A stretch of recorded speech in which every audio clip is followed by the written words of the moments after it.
गांव जितना बड़ा ससुराल होने के बाद भी बहू की रसोई पेड़ के ऊपर।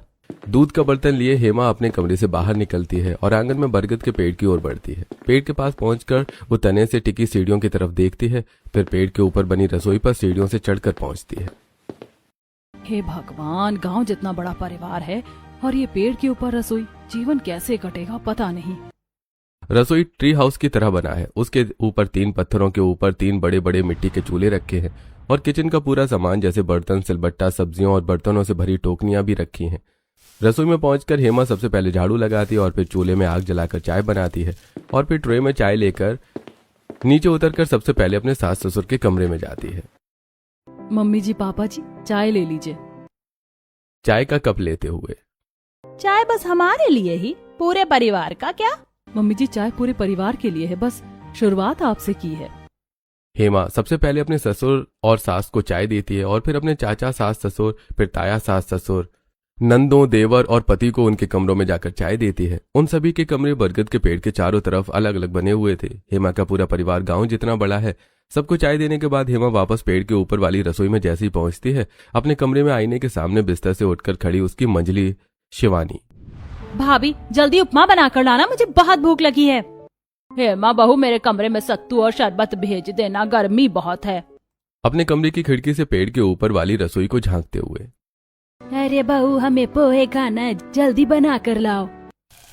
चूल्हे में सूखी लकड़ी और उपले डालकर आग जलाते हुए हेमा। गांव जितना बड़ा ससुराल और सबको संभालने और खाने खिलाने की जिम्मेदारी सिर्फ मेरी, और रसोई भी कहाँ बनाई है, पेड़ के ऊपर। हर बार ऊपर चढ़ना उतरना किसी सजा से कम नहीं है। जब तक हेमा सबकी पसंद का नाश्ता बनाती है तब तक पूरा परिवार हॉल में इकट्ठा हो जाता है। नाश्ता बन जाने के बाद हॉल में उन सभी को उनकी मनपसंद का नाश्ता देने के बाद हेमा सबके कमरों में जाकर झूठे कप उठाकर कुएं के पास रखकर वापस हॉल में आती है। बहू, आज कैसा नाश्ता बनाया था? नमक तो ठीक था पर मसाला बिल्कुल भी नहीं था। भाभी, सच कहूँ तो दिन ब दिन आपके हाथ का स्वाद घटिया होता जा रहा है। बहू, तुम्हारा ध्यान काम में नहीं रहता है क्या? नाश्ता बिल्कुल बेकार। इस घर में तुम्हारी जिम्मेदारी सिर्फ खाना बनाकर खिलाने की है, और वो भी तुम ढंग से नहीं निभाती। हेमा की बातें सुनते हुए सब नाश्ता करते हैं और अपनी अपनी जगह पर खाली प्लेट रख देते हैं। हेमा प्लेट समेटती है, उसकी आंखों में आंसू हैं। मेरा ससुराल छोटा नहीं है, ये एक गांव की तरह बड़ा है। मजाल है कि कोई एक व्यक्ति भी मेरी मदद कर दे। न सब्जी लाने में, न काटने में, न बनाने में, न परोसने में कोई कुछ नहीं करता। बस सब सिर्फ कमियां निकालने के लिए बैठे हैं। मुझे क्या पता कहाँ गई? मैं क्या यहाँ सीढ़ी देखते बैठी थी और कोई काम नहीं है मेरे पास? सीढ़ी कहाँ गई? अभी तो यही थी, कौन ले गया? मुझे देर हो रही है, खाना बनाना है। सोचती हुई हेमा कमरे से बाहर निकलती है। तभी उसके चाचा ससुर निरंजन वहां से गुजरते हैं। क्या हुआ बहू, क्या ढूंढ रही हो? चाचा जी, सीढ़ी पेड़ के पास रखी थी, मिल नहीं रही है। आपने देखी क्या? किसी ने ली या कहीं और रख दी? मेरा यही काम नहीं है कि मैं देखता फिरूं कि सीढ़ी किसने ली है या कहाँ रख दी है। तभी उसकी नंद शिवानी उसके पास आती है। भाभी, सीढ़ी मेरे कमरे के पास है, मुझे काम था तो मैं ले गई थी। अरे ननद जी, जहाँ से उठाई थी वहीं रखनी चाहिए थी ना। शिवानी बिना कोई जवाब दिए वहां से चली जाती है। हेमा उसके कमरे में जाकर सीढ़ी लाकर वापस उसकी सही जगह पर रखती है। एक तो काम करवाने वाला कोई नहीं है और काम बढ़वाने वाले सब हैं। जैसे ही हेमा पेड़ के ऊपर बनी रसोई में पहुंचती है तो देखती है कि पक्षियों ने गंदगी फैला दी है। ये लो, एक और काम बढ़ गया। लगता है पूरी कायनात मेरा काम बढ़ाने में लगी हुई है। हेमा पानी से पक्षियों की गंदगी साफ करके मिट्टी के चूल्हे में सूखी लकड़ी और उपले डालकर आग जलाने की कोशिश करती है। तभी तेज आंधी चलने लगती है। लो, इस आंधी को भी अभी चलना था। इस आंधी में खाना बनाना बिल्कुल आसमान से तारे तोड़ लाने जैसा है। हेमा तेज आंधी से जूझती हुई जैसे तैसे तीनों मिट्टी के चूल्हों में आग जलाकर दाल, चावल और सब्जी पकने को रखती है और फिर नीचे उतरती है और सूखी लकड़ियां लाती है। आंधी की वजह से सूखी पत्तियां बार बार खाने में गिर रही हैं। कोई मेरी मदद कर दो, आंधी की वजह से खाना बनाने में बहुत दिक्कत हो रही है। नीचे घर के हॉल में परिवार की सभी औरतें बैठी हैं, लेकिन सब उसकी आवाज अनसुना कर देते हैं। तभी खेत से काम करके परिवार के सभी मर्द घर पहुंचते हैं। अमित हेमा की पुकार सुनता है और मैं हेमा की मदद करके आता हूँ।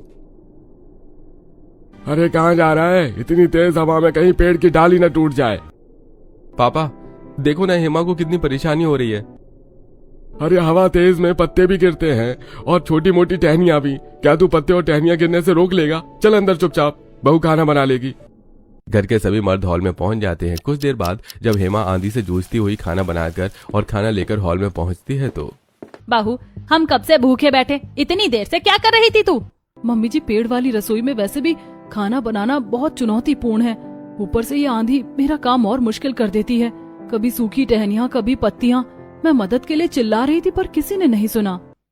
तू खाना बना रही थी, कोई जंग नहीं लड़ रही थी जो मदद के लिए चिल्ला रही थी। अब शिकायत मत कर और चुपचाप खाना परोस। सबकी बातें सुनती हुई हेमा सबको खाना परोसती है और खाना खाकर सब अपने अपने कमरे में चले जाते हैं। फिर हेमा झूठे बर्तन कुएं के पास ले जाकर धोती है और फिर उन्हें पेड़ के ऊपर वाली रसोई में रखकर अपने कमरे में बिस्तर पर जाकर लेट जाती है। तभी अमित धीरे से कमरे में आता है और हेमा के पैर दबाने लगता है। ये क्या कर रहे हैं? ये दिखावा क्यों? जब मुझे मदद की जरूरत थी तब तो आप नहीं आए।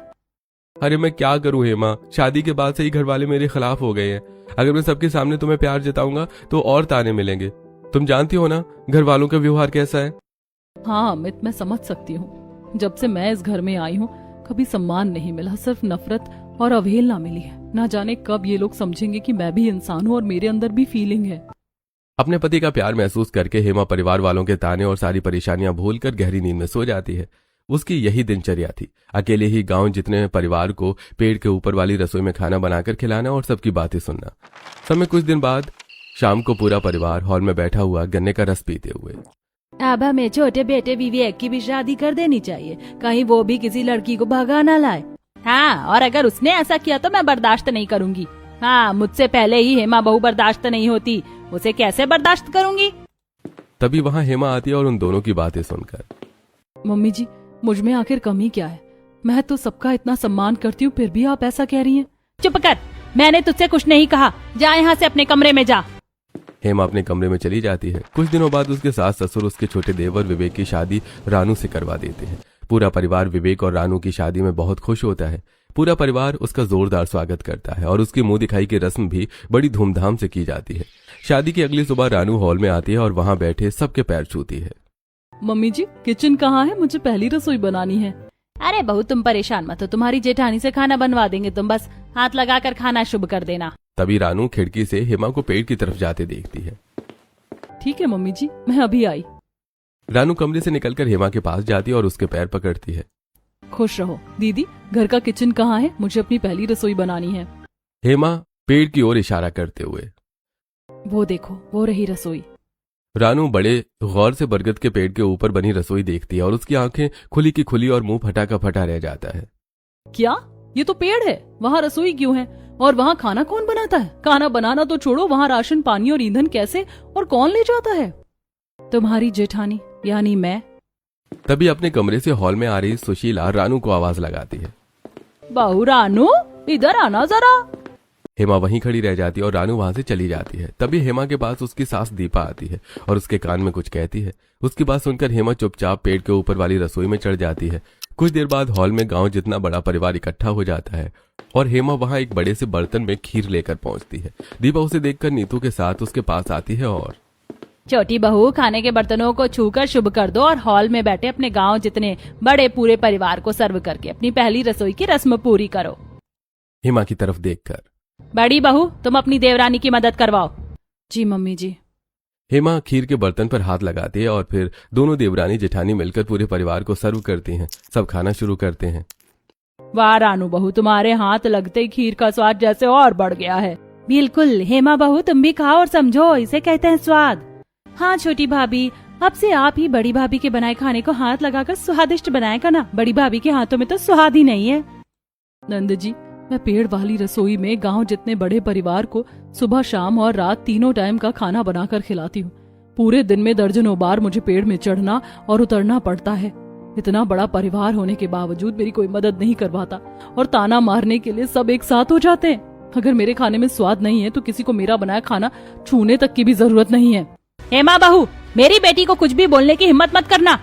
ये याद रखना कि उसके सामने मैं खड़ी हूँ। हाँ, देख रही हूँ मम्मी जी कि किसके साथ कौन है। अगर सही को सही और गलत को गलत कहने की हिम्मत किसी में होती तो मेरा भी साथ कोई ना कोई देता, लेकिन ससुराल में सब बस अपना पराया करने में लगे हैं। हेमा रोते हुए वहां से चली जाती है। अपनी जेठानी के बारे में ज्यादा सोचने की जरूरत नहीं है छोटी बहू। वो ऐसी ही है, बात का बतंगड़ बना देती है। उसे लगता है कि हम उससे प्यार नहीं करते। अगर ऐसा होता तो क्या हम उसे इस घर में रहने देते? तुम ही बताओ। ऐसे ही 1-2 दिन बीत जाते हैं और फिर एक दोपहर जब रानू अपने कमरे से हॉल जाने के लिए निकलती है तो आंगन में खड़े अपने ससुर और जेठानी की बातें सुनती है। ससुर जी, मैंने क्या गलती की है? मैं पहले ही नंद जी को सब बता कर गई थी, फिर भी उनकी लापरवाही की सजा मुझे दी गई। अगर उस दिन कोई बड़ा हादसा हो जाता तो उसका जिम्मेदार कौन होता? तुम्हारी गलती ये है कि तुम गांव जितने बड़े परिवार में उनकी बिना पसंद और मर्जी से ब्याह कर आई हो। इतना बोलकर अरुण वहां से हॉल में चला जाता है और हेमा वहीं चुपचाप खड़ी रहती है। तभी उसके पास अमित आता है और, हेमा, यहाँ धूप में खड़ी क्या कर रही हो? चलो अंदर चलो। हेमा को अमित हॉल में ले जाता है। रानू उन दोनों को देखते रह जाती है। फिर अगले दिन दोपहर के समय अचानक मौसम खराब हो जाता है। तेज आंधी चलने लगती है जिस वजह से पेड़ पर टिकी सीढ़ी हिलने लगती है। लेकिन हेमा भारी सब्जी की टोकरी लेकर सीधी से पेड़ पर बनी रसोई में चढ़ने की कोशिश करती है। तभी उसका पैर फिसलता है, लेकिन खुशकिस्मती से रानू पीछे से आकर उसे पकड़ लेती है। जेठानी जी, ध्यान से, अभी आपको चोट लग जाती।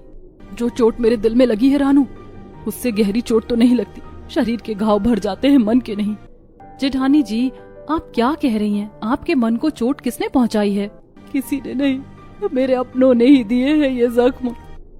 हवा शांत होने पर हेमा रसोई तक पहुंच जाती है और वहां पहले सूखे पत्ते और पक्षियों की गंदगी साफ करने लगती है। तभी सीढ़ी चढ़कर उसकी देवरानी भी वहां पहुंच जाती है। उसकी नजर वहां फैली गंदगी पर नहीं बल्कि वहां से दिखाई दे रहे पूरे गांव पर पड़ती है। जेठानी जी, ये रसोई तो बहुत कमाल की। आपको तो बहुत मजा आता होगा यहाँ पर खाना बनाने में। हाँ, बस थोड़ी मेहनत लगती होगी। अभी तुम्हें ये रसोई कमाल की लग रही है ना?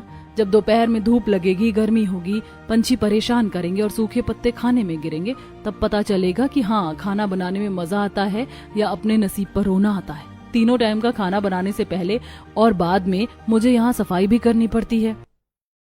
जेठानी जी, अब से आपको अपने कर्मों पर रोना नहीं पड़ेगा, क्योंकि अब से आपकी देवरानी भी खाना बनवाने में आपकी मदद करवाएगी। रसोई की सफाई करवाने में रानू हेमा की मदद करवाने लगती है। तभी उसका ससुर पेड़ के नीचे आता है और रानू को पेड़ के ऊपर वाली रसोई में चढ़ा देखकर, अरे छोटी बहू, तुम वहां क्या कर रही हो? नीचे उतरो, चोट लग जाएगी। पापा जी, मैं जेठानी जी की मदद कर रही हूँ, आप मेरी चिंता मत करिए, मुझे कुछ नहीं होगा। अरे तुम नीचे आओ, तुम्हारी जेठानी बनाएगी खाना, तुम उस पेड़ वाली रसोई में खाना नहीं बना पाओगी। पापा जी, आप मेरी फिक्र मत करिए, जेठानी जी है ना मेरे साथ, मुझे संभाल लेंगी। अरुण चुपचाप वहां से चला जाता है। रसोई की सफाई करवा के रानू रसोई से नीचे उतरकर अपने कमरे में पहुंचती है और उसकी जेठानी रसोई में मिट्टी के चूल्हे में आग जलाकर खाना बनाने लगती है। तभी एक बार फिर हवा का तेज झोंका आता है और अचानक चूल्हे की आग बेकाबू हो जाती है। हेमा घबराकर, आग आग, कोई बचाओ, आग लग गई है। घर के सभी सदस्य हॉल में बैठे होकर भी उसकी आवाज सुनकर अनसुना कर देते हैं। रानू हेमा की आवाज सुनकर दौड़ती है तुरंत और कुएं के पास से एक बड़ा बाल्टी पानी उठाती है और सीढ़ी चढ़कर पेड़ के ऊपर वाली रसोई में पहुंचकर चूल्हे पर डाल देती है, जिससे तुरंत आग बुझ जाती है। रानू कांपते हुए फर्श पर बैठ जाती है और रोने लगती है। जेठानी जी, आप ठीक तो है ना? आप आग के बिल्कुल करीब खड़ी थी। जाओ देवरानी जी, यहाँ से चली जाओ, मुझे कुछ देर के लिए अकेला छोड़ दो। अरे जेठानी जी, आप क्या कह रही हैं? मैं आपको अकेला छोड़कर यहाँ से कहीं नहीं जाऊंगी। रानू हेमा को गले से लगा लेती है और, कितना बड़ा हादसा हो सकता था। आप आग के कितने करीब थीं और किसी ने आपकी आवाज तक नहीं सुनी। सुनकर भी सबने अनदेखा कर दिया। इसीलिए क्योंकि यहाँ कोई मुझसे प्यार नहीं करता, किसी को मेरी परवाह नहीं है। जेठानी जी, कोई तो बात है जो आप मुझसे छिपा रही हैं, नहीं तो ऐसे ही कोई किसी से मुंह नहीं फेर सकता। मैं अभी कुछ नहीं बता सकती। जब तक आप बताएंगी नहीं, मैं यहाँ से हिलने वाली नहीं हूँ। हेमा अपनी देवरानी की आंखों में खुद के लिए प्यार और फिक्र देखती है और, ये सब उस दिन से शुरू हुआ था जिस दिन से मैंने तुम्हारे जेठ जी से शादी करके इस गांव जितने बड़े परिवार में पहला कदम रखा था। लाल साड़ी पहने, मांग में सिंदूर भरे, गले में मंगलसूत्र पहने हेमा अपने पति अमित के साथ जैसे ही हॉल में पहला कदम रखती है, वहां मौजूद अमित का गांव जितना बड़ा पूरा परिवार उसे देखकर हैरान हो जाता है। अमित की माँ दीपा उन दोनों के पास आती है और, ये क्या किया तूने अमित? माँ, मैं हेमा से बहुत प्यार करता हूँ और मैं ये भी जानता हूँ कि आप लोग कभी इस मेरी शादी के लिए नहीं मानते, इसलिए मैंने आप सबसे बिना बताए हेमा से शादी कर ली। तूने हमारी मर्जी के खिलाफ शादी की है। मैं इस लड़की को अपनी बहू नहीं मानता। अगर तू इसे पत्नी बना ही लाया है तो ये सिर्फ तेरी पत्नी है, इस परिवार की बहू नहीं। ठीक है, आप हेमा को अपना मानो या ना मानो, लेकिन ये अब मेरी पत्नी है। अमित हेमा को कमरे में ले जाता है। लव मैरिज की वजह से हेमा के प्रति गांव जितने बड़े परिवार का रवैया अच्छा नहीं रहता, क्योंकि किसी ने भी उसे नहीं अपनाया था। फिर भी वो पूरे परिवार को अपना मानकर दिन रात उनकी सेवा में लगी रहती है। वो सबके लिए तीनों टाइम का खाना बनाती है और अकेले ही गांव जितने बड़े घर की साफ सफाई भी करती है। एक दिन रसोई में हेमा खाना बनाकर बर्तन गैस चूल्हे से नीचे उतार कर रखती ही है कि तभी उसकी बड़ी नंद निशा का बेटा विवान आंगन में मुट्ठी में धूल लेकर आता है और खाने के बर्तनों में डालकर वहां से भाग जाता है। हेमा हॉल में बैठे अपने सास ससुर के पास जाती है। पापा जी देखिए ना, नाना जी के बेटे विवान ने खाने में मिट्टी मिला दी है, सारा खाना खराब हो गया है। बहू, तू खुद लापरवाह है और बच्चों पर इल्जाम लगा रही है। अगर उन्होंने मिट्टी डाली है तो तुझे ध्यान रखना चाहिए था ना कि बर्तन खुले ना हो। अपना अमूल ये हेमा वहां से चली जाती है और फिर अगले दिन जब वो रसोई में खाना बना रही थी तभी विवान लोटे में पानी लेकर आता है और कढ़ाई में डाल देता है। हेमा परेशान होकर निशा के पास उसके कमरे में जाती है और बाल संवार रही निशा से।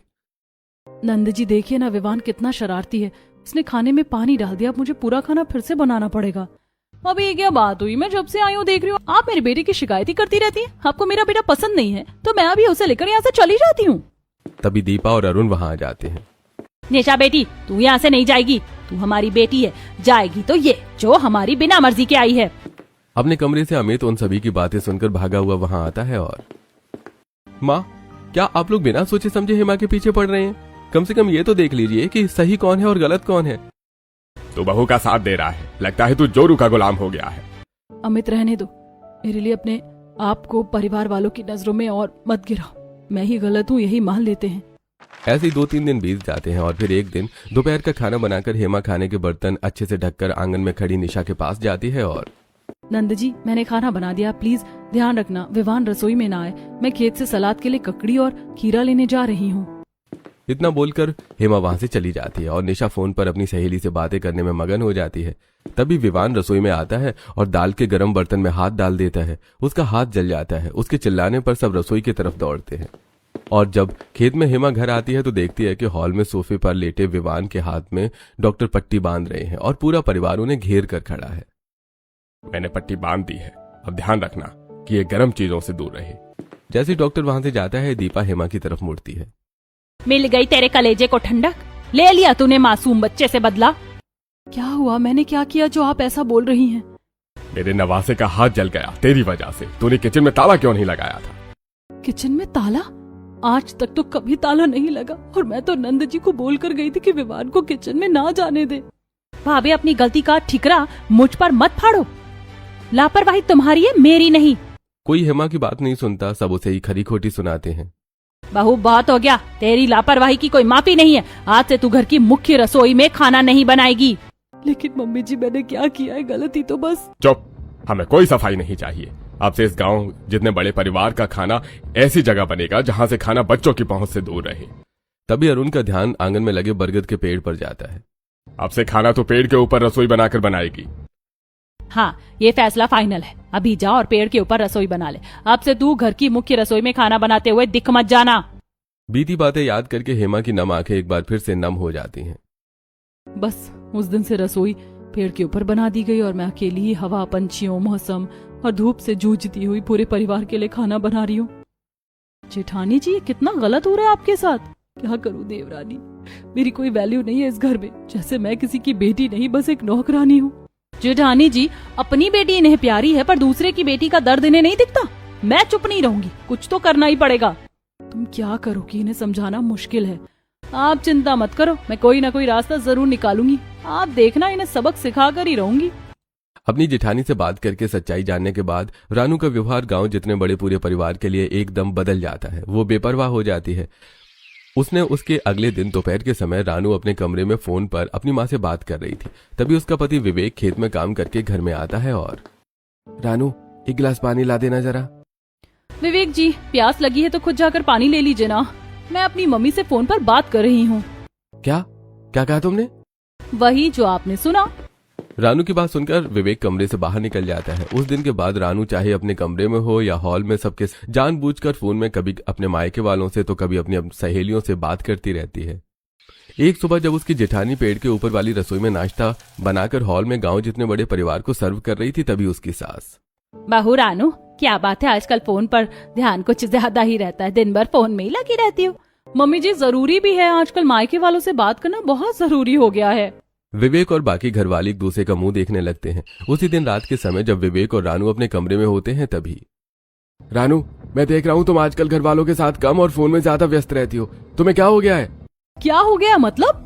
जैसे यहाँ ससुराल में बेटियों के लिए सोचते हैं, वैसे ही मेरे लिए मेरे मम्मी पापा सबसे पहले हैं।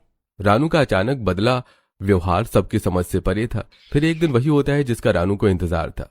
उसकी बड़ी नंद निशा अपने बेटे विवान के साथ वहां आती है और अपना रौब हेमा पर झाड़ने लगती है। एक दिन दोपहर के समय हेमा जब पेड़ के ऊपर वाली रसोई में खाना बनाने के लिए पेड़ के पास जाती है तभी निशा उसके पास आती है और भाभी मेरे बेटे को दलिया बना कर दे देना, उसका पेट खराब है, और हाँ मेरे कपड़े भी पड़े हैं, धो देना। तभी रानू पीछे से आता है और हेमा का हाथ पकड़ लेती है। जेठानी जी क्या कर रही हो? चलो मेरे साथ अभी के अभी। लेकिन कहाँ देवरानी जी, बस चलो, सवाल मत पूछो। रानू निशा की बात को पूरी तरह अनसुना करके हेमा को वहां से गांव के बाहर वाले तालाब में ले जाती है। हेमा बड़े ध्यान से तालाब के आसपास बैठे पक्षी देखती है। मुझे पता ही नहीं था इस गांव में इतना सुंदर तालाब भी है। पता कैसे चलता जेठानी जी? आपको तो पेड़ वाली रसोई की कैद में बांध कर रखा था, पर अब नहीं। अब उन्हें समझ में आएगा कि मायके में भले ही हक बेटियों का ज्यादा होता है, लेकिन ससुराल बहुएं ही चलाती हैं। लेकिन इससे क्या होगा? क्या उनकी सोच मेरे लिए बदल जाएगी? बदलनी ही पड़ेगी। अभी तो असली खेल शुरू हुआ है बड़ी ननद के आ जाने से। अब उन्हें समझ आएगा कि ससुराल बहू के बिना नहीं चल सकता। लेकिन अभी आप इस बात की चिंता मत करो, अभी तो आप नहाओ।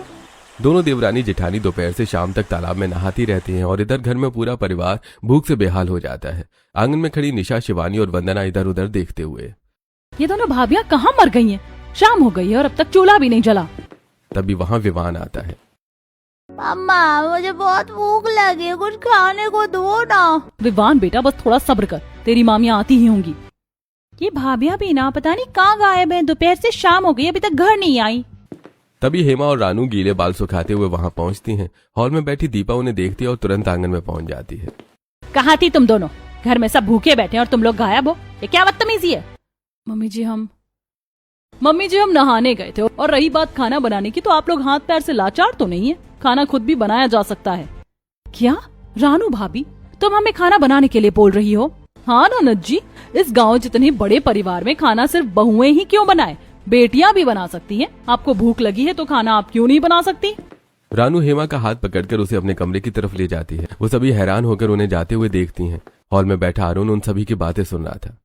ये छोटी बहू का जुबान कब से इतनी लंबी हो गई? हमने तो इसे सीधा साधा समझा था। आंगन से दीपा हॉल में पहुंचती है और अरुण की बात सुनकर। पक्का ये बड़ी बहू हेमा ने ही इसे भड़काया है। कुछ देर बाद अरुण और दीपा गुस्से में वहां से निकलते हैं। हेमा और अमित के कमरे में घुसते हैं और बेड पर बैठे अमित के पास जाकर। अमित, अपनी पत्नी को समझा। पहले वो अपनी नंद और उसके बेटे से चिढ़ती थी, अब उसने रानू को भी अपने रंग में रंग लिया है। तभी दंदनाती हुई रानू और हेमा कमरे में आती हैं और पापा जी, मैं दूध पीती बच्ची नहीं हूँ जिसे कोई भी भड़का सकता है। मेरी 2 आंखें हैं जो सब देखती हैं और एक दिमाग है जो सब समझता है। तो फिर तुम अपनी जेठानी का साथ क्यों दे रही हो? क्योंकि मैं देख रही हूँ कि आप गलत हैं और मैं जानती हूँ कि आप जेठानी जी को पसंद क्यों नहीं करते। इसीलिए आप हमेशा जेठानी जी को गलत ठहराते और इसीलिए उन्हें पेड़ के ऊपर वाली रसोई में खाना बनाने के लिए मजबूर कर दिया। लेकिन अब बहुत हुआ, अब से जेठानी जी सिर्फ अपने लिए खाना बनाएंगी। जिसे जो खाना है वो खुद बनाए। रानू की बात सुनकर दोनों अपना मुंह लिए हॉल में पहुंच जाते हैं और वहां बैठकर ये फैसला होता है कि अब खाना निशा, शिवानी और वंदना बनाएंगी। लेकिन अगले दिन की सुबह पेड़ के ऊपर वाली रसोई में सिर्फ निशा पहुंचती है और वहां झाड़ू लगाकर मिट्टी के चूल्हे में आग जलाने की कोशिश करती है। उफ, कितनी गर्मी है यहाँ, इससे अच्छा तो ससुराल में ही थी। मैं कहाँ आकर फंस गई। तभी रानू वहां आती है। ननद जी, आप तो एक ही दिन में खाना बनाकर परेशान हो गई। अब समझ में आया जेठानी जी कितना परेशान होती थी गांव जितने बड़े परिवार के लिए अकेले खाना बनाकर। तभी अमित और विवेक वहां आते हैं और निशा दीदी, विवान कहाँ है? दिखाई नहीं दे रहा है। होगा यहीं कहीं खेल रहा होगा। अब मैं उसे पल्लू से बांध कर तो रखती नहीं हूँ जो मुझसे पूछ रहे हो। तभी हेमा भीगे हुए विवान को गोद में उठाए हुए दौड़ती हुई वहां आती है। विवान डर के मारे बुरी तरह कांप रहा है। विवान को देखकर निशा तुरंत पेड़ वाली रसोई से नीचे उतर कर आती है और हेमा से अपनी गोद में ले लेती है। क्या हुआ मेरे बच्चे को? इतना डरा हुआ क्यों है? मैं खेत से जा रही थी तभी दयाराम काका भागे हुए मेरे पास आए और उन्होंने बताया कि विवान पानी में डूब रहा था। अगर थोड़ी भी देर हो जाती तो। निशा विवान को गले लगाकर रोते हुए। बेटा तुम ठीक तो हो ना? हाँ मम्मा, बड़ी मामी ने मुझे बचा लिया।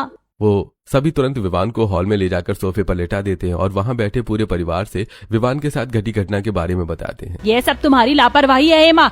अगर तुम खाना बनाती तो निशा को खाना नहीं बनाना पड़ता और वो अपने बेटे का ध्यान रखती। बस बहुत हुआ। आज भी आप अपनी बेटी की गलती का ठीकरा जेठानी जी पर फोड़ रही हैं। उस दिन भी गलती ननद जी की थी, उन्होंने विवान पर ध्यान नहीं दिया, जिस वजह से विवान का हाथ चला। सजा जेठानी जी को मिली और आज भी वही हो रहा है। अरुण, दीपा, अमित और विवेक विवान को हॉस्पिटल ले जाते हैं। उनके साथ निशा भी जाती है। हॉस्पिटल से वापस लौटने के बाद अरुण और दीपा रात के समय अपने कमरे में बैठे रानू की बात पर गौर करते हैं और फिर भले ही छोटी बहू की बात हमें कड़वी लगी, लेकिन वो सही कह रही है। हमने गलती की है, बहुत बड़ी गलती। हाँ, वक्त अभी भी है। हमने गुस्से में अपनी बहू को बहुत सजा दे दी और फिर भी उसने इतना अपमानित होने के बाद भी विवान को बचाया।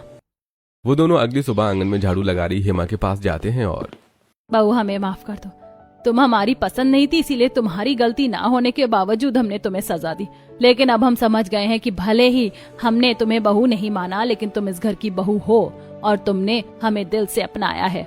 न सिर्फ हमें, बल्कि गांव जितने बड़े पूरे परिवार को भी। और अब से तुम इतने बड़े परिवार के लिए पेड़ के ऊपर वाली रसोई में खाना नहीं बनाओगी।